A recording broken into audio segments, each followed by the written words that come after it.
You're saying I'm up? Well, okay, so anyway, welcome. So today we have Ali White and Mary DeJordy joining us today for the It Factor. So welcome. So the It Factor is part of what we do with the FlexTech program. We have people on to talk about what they do in their jobs and their careers and how they got there, and for y'all to connect as students with folks in the industry and be able to ask questions and advice.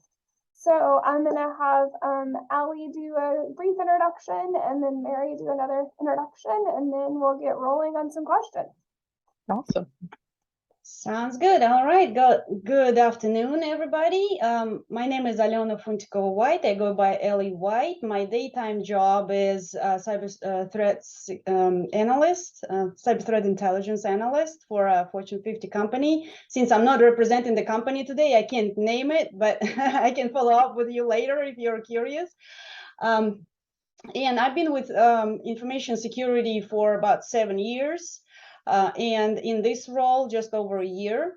Aside from that, I'm also college subchapter director with North Texas ISSA. So some of you probably seen me before in various meetings. Very excited to be here, and we'll be more than happy to share everything I know and everything that worked for me as far as career development in cyberspace. All right, awesome. I am Mary DeJordy. My day job is as a cybersecurity specialist in the human risk reduction field. So what that means is I work with all things human in cybersecurity, which makes me a little bit unique. I've been doing that for about 12 years now. I work for Accenture. I can say that. I don't represent them, but I'm allowed to say that, which is one of the largest IT and technology consulting firms in the world. So I get to work with a lot of really great clients and across a lot of different interesting organizations, interesting industries, all kinds of cool stuff. I'm also an adjunct professor at Texas A&M Commerce. I teach educational technology at the master's level there.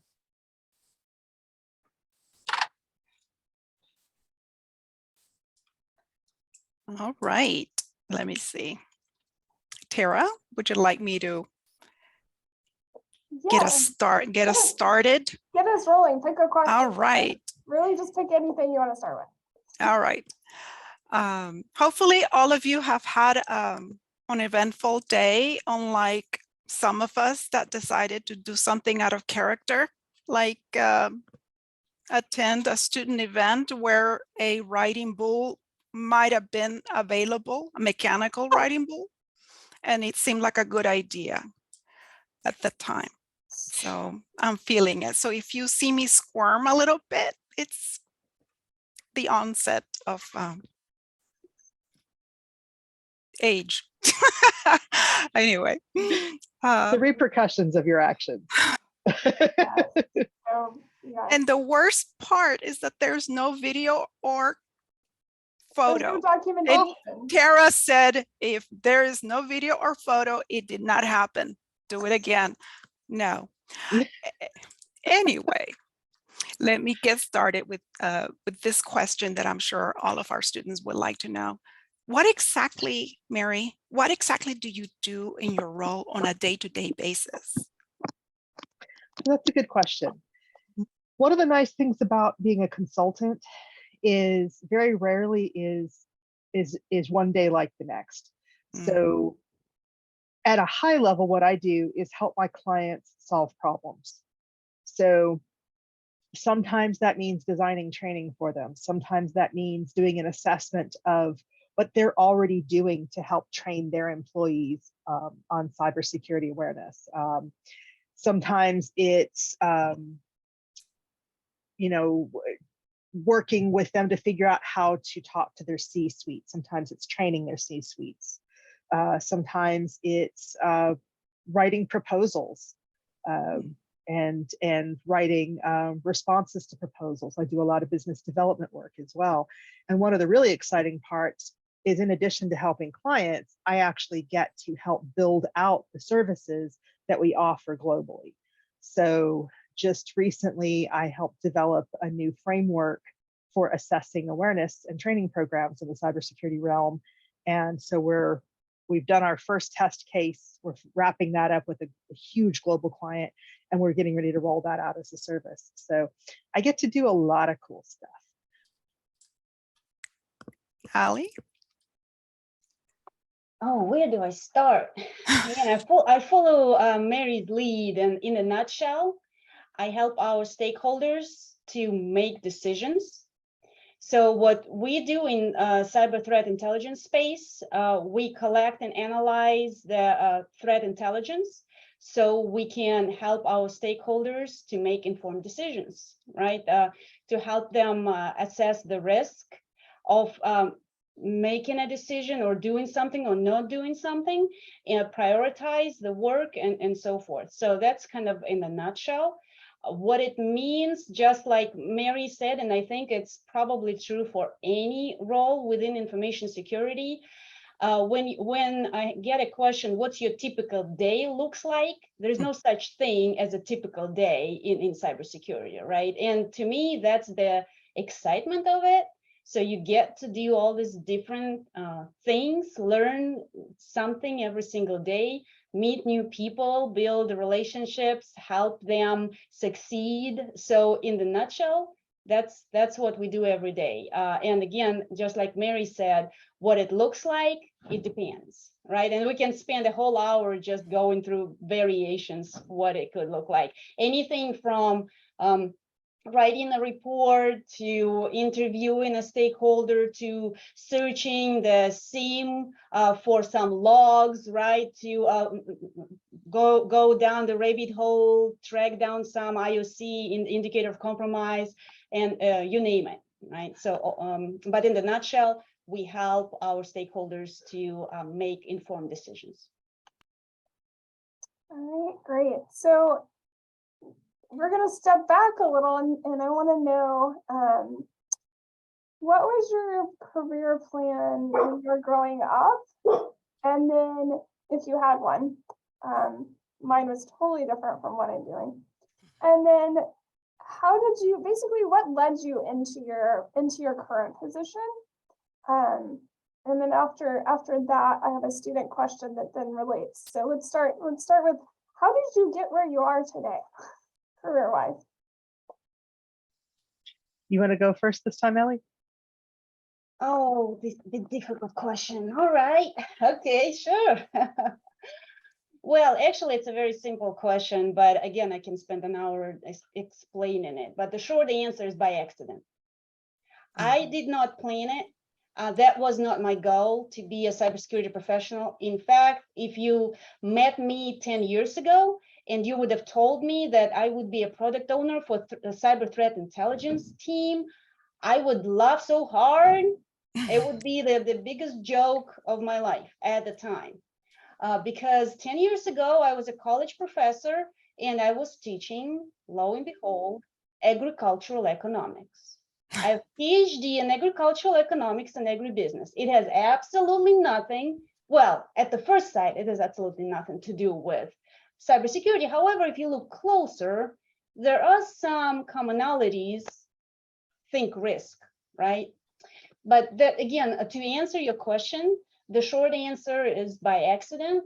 And what happened is we moved up north, and I was looking for a job in academic field, and the one that I applied for fell through because, lo and behold, the funding was not granted to the university, right? That happens a lot. In some states more than in others. That was one of those states where it happens quite a bit. And I was kind of considering maybe a different job, right? But again, I thought it would be within economics. But my husband one day came home and said, hey, you should apply for this. And the rest is history, right? I didn't see how I could fit, but they hired me. And next thing I know, I'm a cybersecurity professional. So if you ask me how this happened, I still don't know how, but somehow it happened. And again, nothing is impossible. It is advisable, probably, again, if you ask me, to plan it more carefully, meaning that you're in the right spot, you're actually getting the education that's related to cyber that will help you for sure, but that will not define you. So don't think that just because you get in the education, your career is guaranteed, right? There's just a lot of other things. So That speaks to, oh, I'm sorry, go ahead. I was just gonna say, I think Ellie's story just kind of speaks to like the randomness of life sometimes, and that keep an eye out for opportunities and take them, right? Because you don't know where you're gonna land sometimes. So For sure. Yep. Be willing to take the risks, but calculated risks. That's the key. Yeah, Right. my story is very similar. What you asked what I wanted to be when I was a little girl, a rock star, literally. I wanted to be a performer. Yeah, went to school for that, realized that's not going to pay the bills, and actually went into education. I'm actually a certified school teacher, music education, K-12, and kind of went out and was looking for jobs, and that was back when you couldn't live on a starting teacher's salary. And so I ended up taking a part-time job, or excuse me, a contract job that was doing some training. And I had done some training in college, and got into being a technical trainer. And then that moved me further into technology. I ended up in a support role, IT, right around Y2K, which was exactly not where I wanted to be at Y2K. I was sitting at my desk as we were leading up to Y2K going, how did I end up doing this right now? But it worked out. When the .com and the telecom industry collapsed, I was laid off. And I had already started back to for my master's degree because I wanted to go into training for the organization that I was working for. That did not work out. I was out of work for about 2.5 years, and I ended up finishing my master's degree and then going on for my PhD, because at that point I wanted to be a college professor. So I ended up at UTD, was hired to teach the office suite classes to the staff, and was working on my PhD in educational technology. And I come into work one day and my boss says, so you're taking classes online? And I said, yes. And he said, great, you're going to be supporting our LMS. And I said, I'm going to do what now? Okay, so I did that. And then they made some changes in how they were going to do things. And I suddenly ended up in the cybersecurity field, in the cybersecurity office. And I was originally going to learn PeopleSoft security. And I happened to be sitting in a staff meeting. And I listened to one of my first staff meetings, and I'm listening to my colleagues talk about the problems that they're having. And I realized that they didn't have anything to train users. They just assumed that people couldn't be taught. There was a belief in IT at one point that users couldn't be taught, which is wrong. And I remember raising my hand and saying, have you ever thought about asking them not to do that? And they looked at me and said, you can do that? And I said, yeah.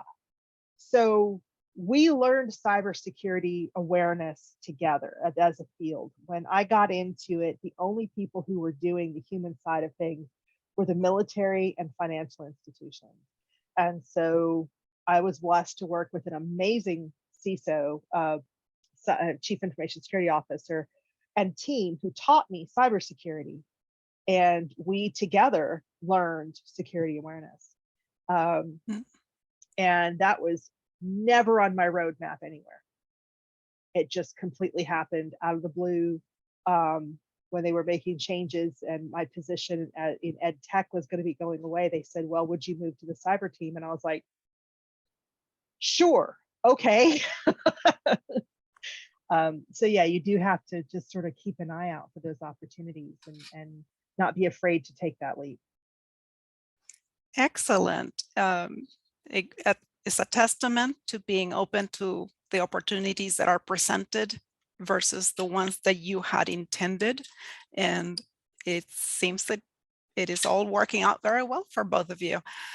Since our students are in FlexTech, are taking courses and are in programs pursuing IT and cybersecurity, information assurance, and all of that, they are not necessarily going to be in the same situation as you all, although I'm sure they're still trying to sort out their occupations, because under that umbrella of information assurance, of which cybersecurity is a part of, they're still having to sort out where to go. And then to what extent would you recommend certifications and which? Because there's so many out there, and our students would like to know to what extent in certifications and the role internships play in getting someone inside an organization to pursue their career in their chosen field of study. Mary? I'll take this one first because it's a lot easier for mine. My field is kind of an anomaly. There are not a whole lot of certifications for the human-based side of things. There's really only one, and that's the SANS SSAP, which I highly recommend. But it's not really going to necessarily get you in the door. What's really the best for my field is having a really good, solid understanding of all of the cybersecurity domains. You don't need to be specialized in them, but you need to understand them. And also having a very good understanding of things like educational theory or public speaking or communications, because it's really a combination of the two. Internships are hugely helpful. In fact, the only way really to get good in what I do is to have experience in it, because you can't get a degree in it. There's no field that there's no school that has a degree in my particular subset of cybersecurity. And there's really only that one certification. So your internships are going to be crucial. Mentorships are going to be crucial when you work with different teams and different people and things like that. And making sure that you're well versed in both the tech and the people side of things. Interpersonal skills, Absolutely. very important. Absolutely critical. Probably one of the most important things in my field. All right. What about you, Ali? Well, I wouldn't lie to you if I say that certifications don't matter. They do. But if you think, again, to Mary's point, if you think that they would guarantee your employment, they won't. So it's a balance. Mm-hmm. It's most of the certifications that are out there that cybersecurity related are really testing, kind of proving that you know something. They don't teach you. So that's another misunderstanding, except for SANS. But again, Mary mentioned SANS, and let's be honest. What student can afford SANS course? $10,000 plus. Wow. But you do get what you pay for. Hands down, you do get what you pay for. I actually still have, I can show you the huge, stack of books that you get per each course, and it's drinking from the fire hose.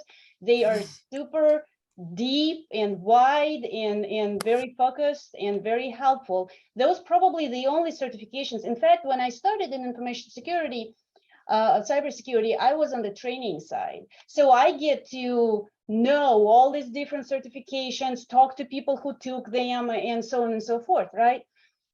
So I can tell you that most certifications' goal is to confirm that you know something, not to teach you necessarily, right? Mm-hmm. And even when you get like ISACA certifications, for example, I got one of those.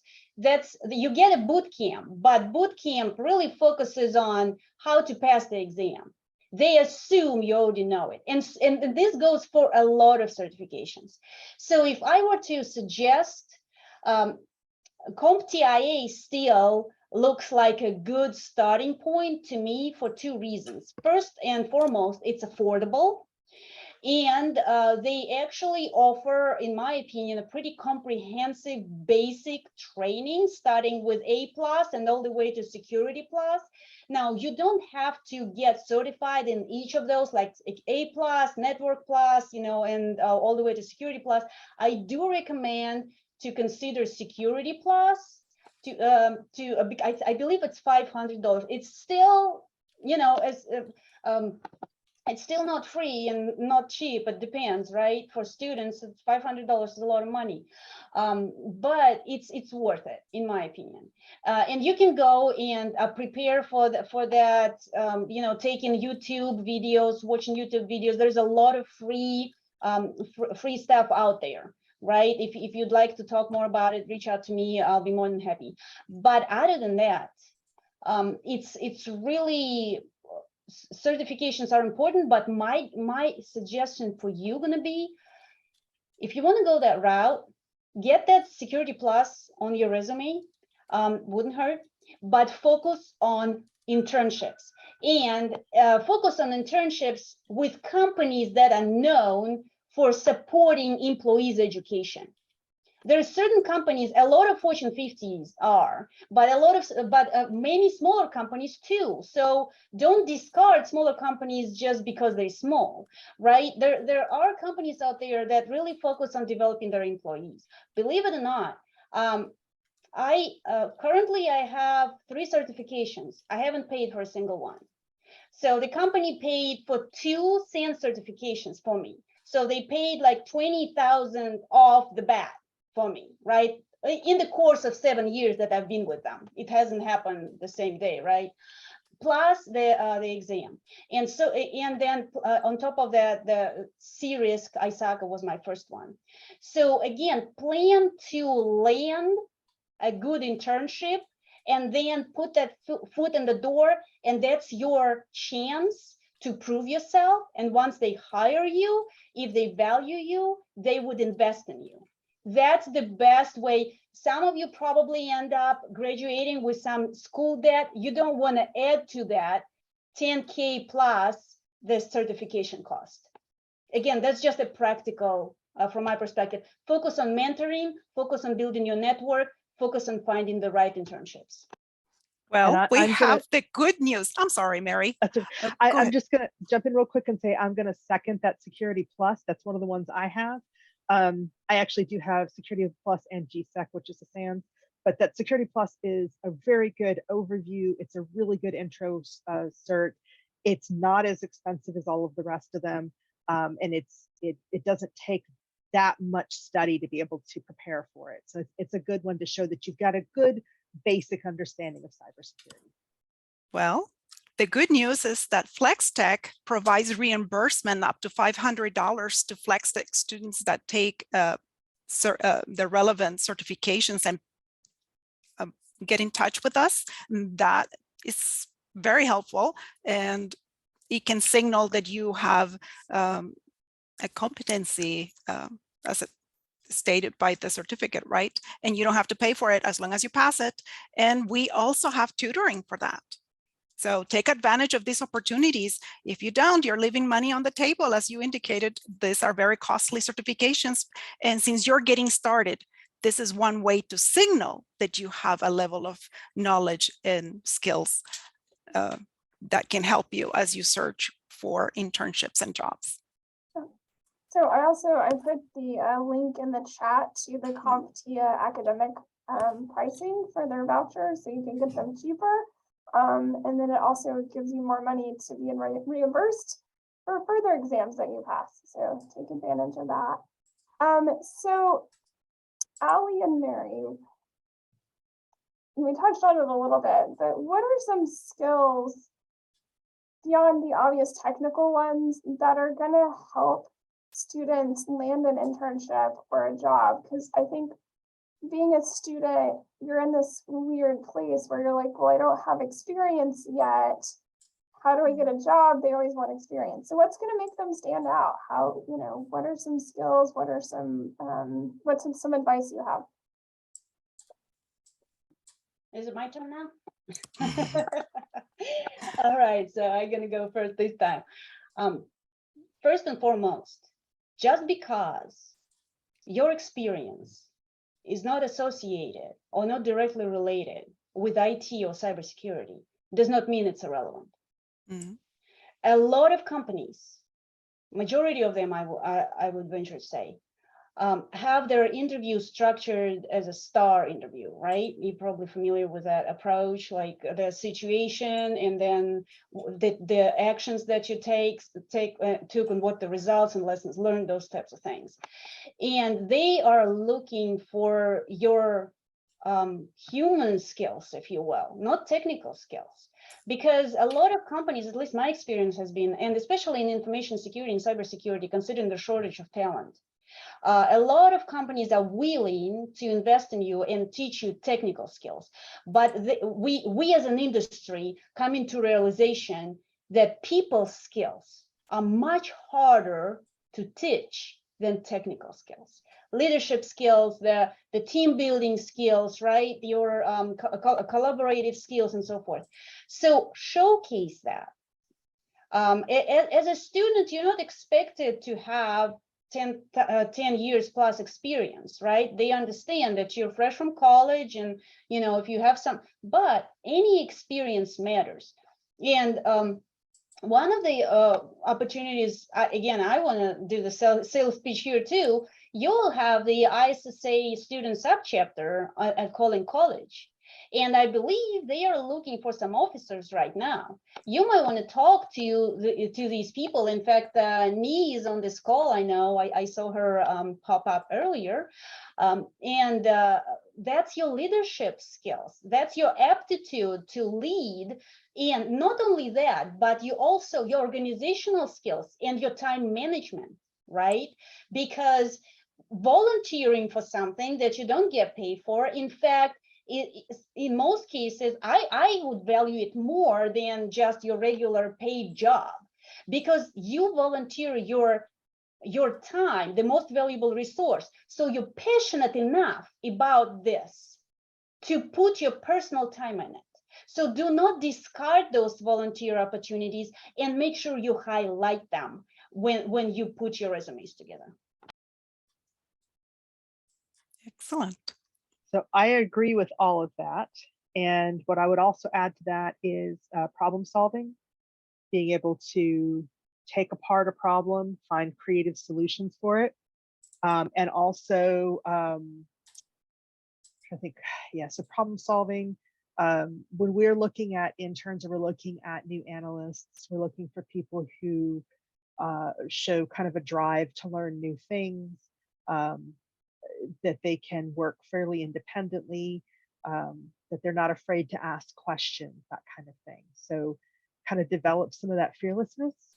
The challenge there is not to assume that you know everything, because you don't, but to be able to, you know, be comfortable enough to ask questions when you don't understand something, and that kind of stuff. So that's really kind of some of the things that set people apart when I'm looking for them in our group as well.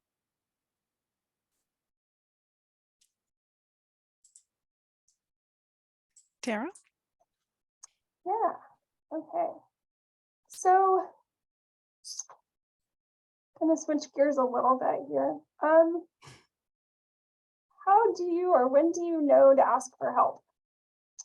Because I think sometimes we see, oh, like, hey, y'all are really established in your career, right? Like, to me, that sounds like, oh, you know a whole lot of stuff, right? But I assume that there's still moments where you have to ask for help.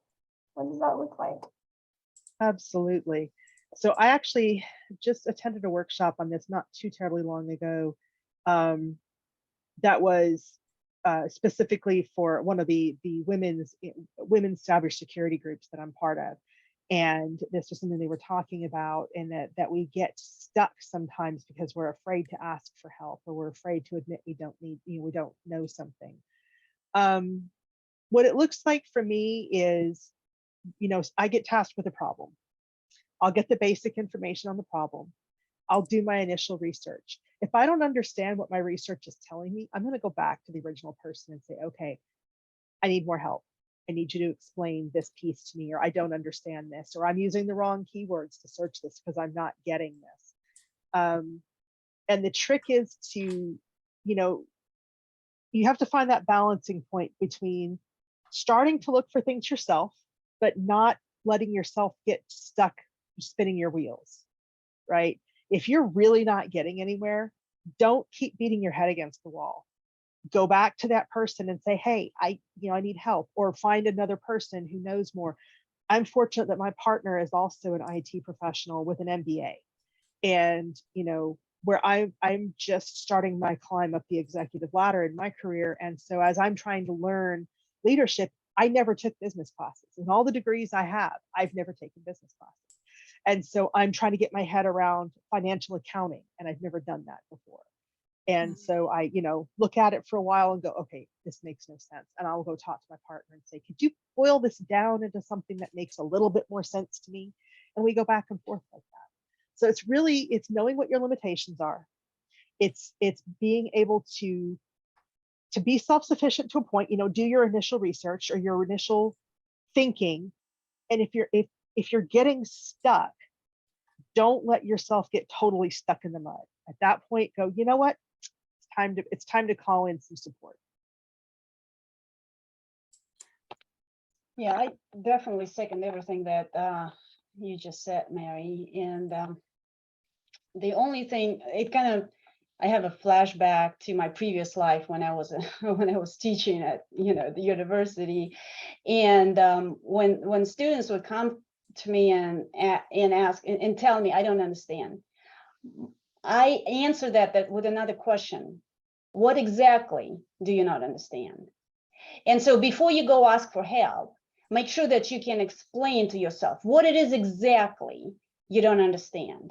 Because when I get an answer, I don't understand any of that, I'm sorry, you didn't try. You didn't try. Because you gotta get somewhere. Like if you don't have a specific question, like this doesn't make, again, to Mary's point, this doesn't make sense to me, right? This particular one just doesn't make sense to me. Well, then we can talk about it, and I explain it to you. But if you come to me or to any mentor for that matter and just say, I don't understand any of that, or you come to your mentoring session and say, well, tell me about everything there is to know about career in information security. No, you didn't do your homework. What kind of career are you looking for? What kind of roles are you interested in? You need to scope. You need to come with specific questions. So again, do your homework, but remember, and that's the balance, going back to what Mary just said, there's no such thing as a stupid question. The stupid question is a question that never been asked, right? That's the only question that's stupid. So never be afraid, and never think, oh, I would look silly asking this question. No, you look like somebody who cares enough to learn about learning more, to to be maybe looking silly for a moment. And again, nobody would consider you silly. I've never heard a silly question in my life ever, though I would sometimes do the same thing when I ask somebody I know, a guru in something like networking, for example. And since I didn't grow up in IT, networking is still sometimes could be confusing. Some of those logs and whatnot could be confusing to me, right? And I will ask somebody with 24 years, 25 years of experience in networking, like, I know it's a silly question. And every single time he would tell me, no, the silly question is the one you never ask. So go ahead, you're curious enough and you want to learn it, and that's admirable. So keep that in mind, remind it to yourself, and never give up. All right. And following on that, acknowledging that before you go and ask a question, show that you demonstrated, that you try to find an answer to your question. And if you go and ask someone before you go and take up their time, show that you did due diligence and ask a specific question versus an open-ended question like, tell me everything you need to about, oh, I don't know, say cybersecurity, right? People just don't have that kind of time. So be specific and be conscious of the effort you have to put into it, and then seek out someone that can better explain it to you. Now, to what extent is networking part of this? Because you can always go to your supervisor, your boss, your team leader, right? But what about part of your network, right? What would you say about that? And what role does networking play in this, in the development, professional development? Oh, that's my favorite question. I'm gonna go first. Probably the biggest role. And you will learn very quickly. If you haven't realized that yet, you will learn very quickly. Cybersecurity world is a very small world. Everybody knows everybody. You know, you're just one connection away from knowing pretty much anybody. Within DFW, even though it's such a big place, at the same time, it feels very tiny. You bump into the same people when you go to different cybersecurity events. It's pretty amazing, you know, and who you know matters a lot. So your brand, think about it as your brand, right? What do you want to be known for? And what do people think about you, and what they say about you when they hear your name? And the only way to succeed there, right, is to get to know these people, so, and give them the opportunity to know you, so they can advocate on your behalf. I can't stress this enough. Networking is number one. It's absolutely number one. And I know for some of you probably sitting there thinking, I'm an introvert, right? I don't like going out and putting myself out there and meeting new people. It's a skill that can be learned.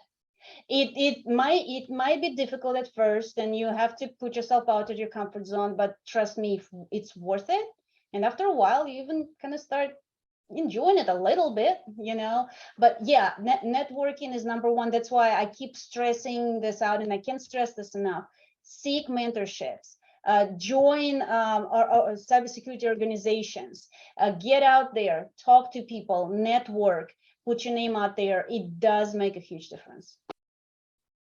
What about you, Mary? What do you have to say about the value that networking can bring to not only professional development, but expansion of knowledge and skills just by keeping in touch with your peers? And I hope everyone has a LinkedIn account by now, I hope. It is absolutely crucial. And it's kind of funny because, you know, when I started my career, I'm older than I look.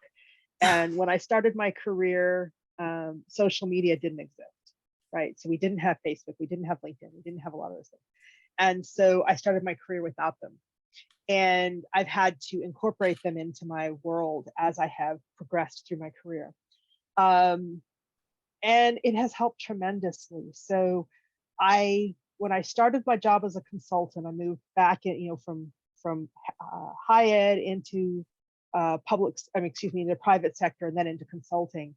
I put conscious effort into building my personal brand. I learned what that meant. I went to workshops. I went to, you know, online things that I could find that talked about how to build a good LinkedIn profile, and how to connect with people, and how to find people to connect with, and how to really do all those types of things. And it has paid off.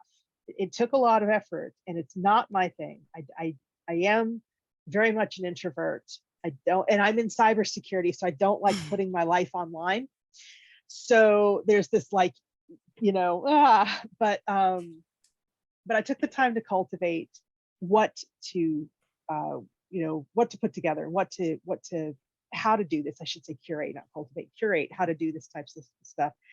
And it has helped out tremendously. So I now have networks with people around the world. I was able to connect with a gentleman over in the UK, and I'm going to be doing some research work with him. He and his company were the leading experts on research in human behaviors related to cybersecurity. So basically taking all the cyber risks and breaking them down to their associated human behaviors, and they did that work. And so because of my networking and my communications, I get to work with him. So it's very, very grateful. It's also helped me find other women in my field. And for those of you who are, it's, you know, it can be a little challenging still in the cybersecurity world, especially in the South. So having those connections and being able to pull on that, because of those connections, I have learned about workshops. I have learned about conferences. I've learned about all different types of opportunities that have helped me expand not just my knowledge, but also my reach, expand my network. I spoke at SANS in August and ended up with 45 new LinkedIn connections just from that one conversation. So it's super, super important. You know, and networking with your peers is super important too. I just finished teaching one of our new security analyst course or schools for my company. And one of the things we constantly advocate is that those students stay in contact with each other. Yes. Work together as they're trying, because they're all trying to figure things out together. And when my company was acquired, I worked for a very small boutique consulting firm that was acquired by Accenture. When we were brought in, that was one of the things that helped us, is that, you know, some of us would go out and figure out, hey guys, I figured out how to do this thing now, and then bring that information back to the group. Or did you guys know we have access to this, and bring that back, you know? So, you know, you have to really learn to connect into that collective, right? Because not everybody can learn everything all at once. Awesome. So yeah, you're here. This is starting your networking. Absolutely. So yeah, I mean, okay, so funny story, the way I know Mary is we worked at the same university. And I don't even know how we got connected, Mary. I just somehow we were in each other's orbit, and I'm an introvert. I'm a social introvert. I can go and talk to people. It's something I have had to kind of cultivate for myself. But after I'm done.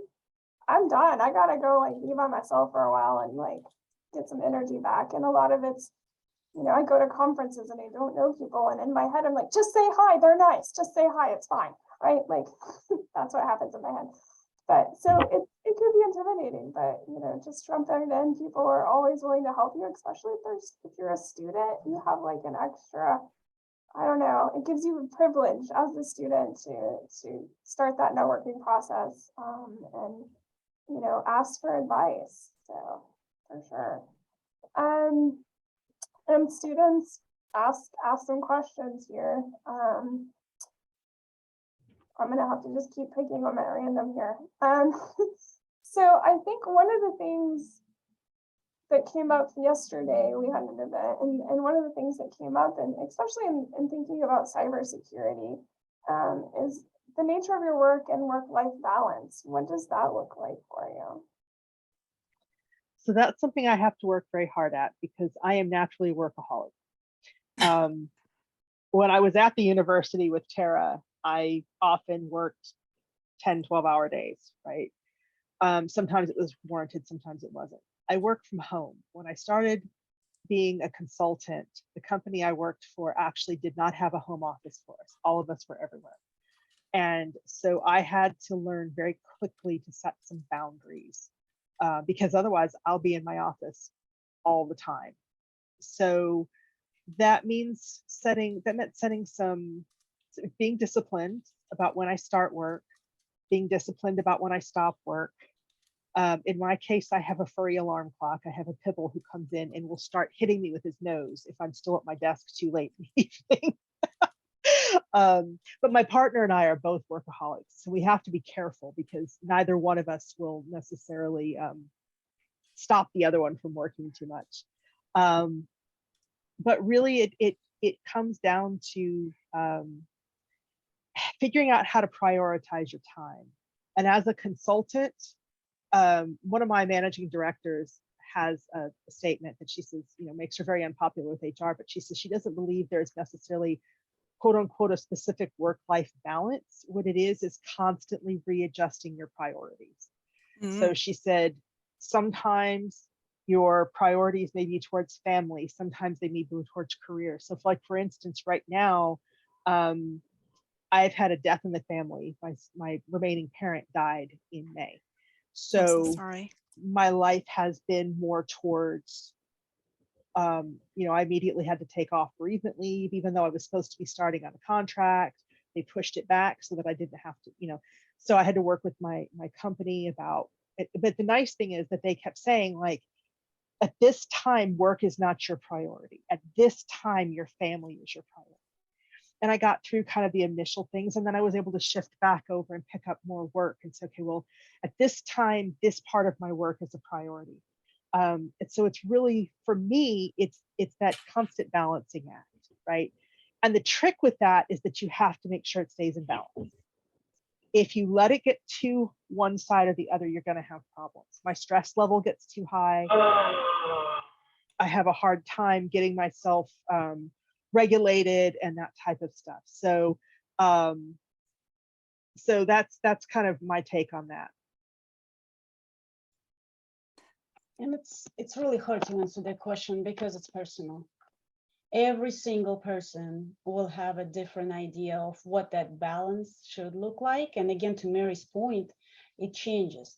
Personally, first of all, I don't believe in balance. I think it's harmony. Somebody said it, it's not my saying, but I found it really more appropriate. It's not work-life balance, it's work-life harmony. And that's pretty much what Mary, in my opinion, what Mary was describing. So the priorities change. You just need to find that harmony at every single stage in life and in every single situation. And again, to Mary's point, it's extremely important. And when you are looking for a job, you should ask those questions. And you should decide for yourself what your priorities are. And if you would like to have some private life and some personal life, there are companies that offer that and respect that. And in fact, just like what Mary was describing, my manager would kick me out. He literally would go online. It's like, why are you online still? Get out of here. Go do some, because I'm with Mary. But again, the thing is, the other important thing is, you can burn out very quickly in cybersecurity if you do not enjoy it. So I don't know, call us masochists or whatever, but I love that stress level that cybersecurity provides. I thrive under pressure. I enjoy it. I love solving difficult problems. I love figuring out different things and connecting people and connecting the dots and, you know, all that stuff that some people might find stressful. I don't find it stressful. So, you know how they say, find a job you love and you wouldn't work a single hour in your life. So that's the goal, right? We spend too much time at work to be miserable. So while you're still a student, make sure that you take advantage of those internships. And even during the internships, take that opportunity to go and job shadow with different roles to make sure that you have a good understanding what these roles are really about versus what you think they are about. So that would save you a lot of time, a lot of stress in the end, right? But again, going back to love what you do. There's no such thing as life-work balance in cybersecurity. It's a myth. Come on, let's face it. You know, but you can find your harmony. And again, if you put some thought in choosing the right, you know, employer and the right company, if that's important for you, make sure that you ask those questions. And not necessarily the person who's doing the interview. Reach out to others, just the regular employees, because, you know, HR people not always, sometimes they tend to, you know, it's like, oh, you have unlimited vacation. Let me tell you something. If somebody offering you an unlimited vacation, chances are you won't have a chance to use it. That's usually the case. I literally have a couple of people who left our company and then came back. And one of the things that were attractive to them at the time was unlimited vacation. And then they realized, well, I'm always on call. I just can't take any of that vacation. So what's the use of that unlimited vacation if you can't take it? So again, I can talk a lot about it, but generally, first, find the role that you like and enjoy doing, and secondly, be very careful and check your employer carefully. You know, maybe not your first job. Your first job, you kind of have to get what you get, right? But once you get some experience, once you feel like you are worthy and you can afford to choose, and trust me, it happens quickly if you put your mind into it. Do it and be very mindful about it. I would like to ask, following up on what you just both said, I would say you have what, 15, 20 years plus in the field, right? Each one of you? Would you say that? In the job field, yes. In cybersecurity, I think I'm at about 12 to 14 years now. Okay, what about you, Yeah, Ali? cybersecurity is 7, going on my 8, but yeah, in employment field, yeah. You have reached a point in your career where you feel comfortable in it and you thrive in it, and you're still a testament that this is a career for you, right? From what I was able to discern, both of you said it is cyclical and it is based on business demand and personal, and it will be like an ebb and flow, like a sine wave, right? And you just have to sort of roll with it and put something back burner, take care of what's in front of you, and then shift back as needs arise on the personal and professional side. With that being said, what is the next step for you, for each one of you, as far as your profession? What would be your next career move after cyber, a career in consulting in cyber, and you, Ali? So for me, actually, that's a question that my manager and I are having, because in my world, we try to plan 5 years out, and I am in a very interesting place where I have the opportunity to go back into research.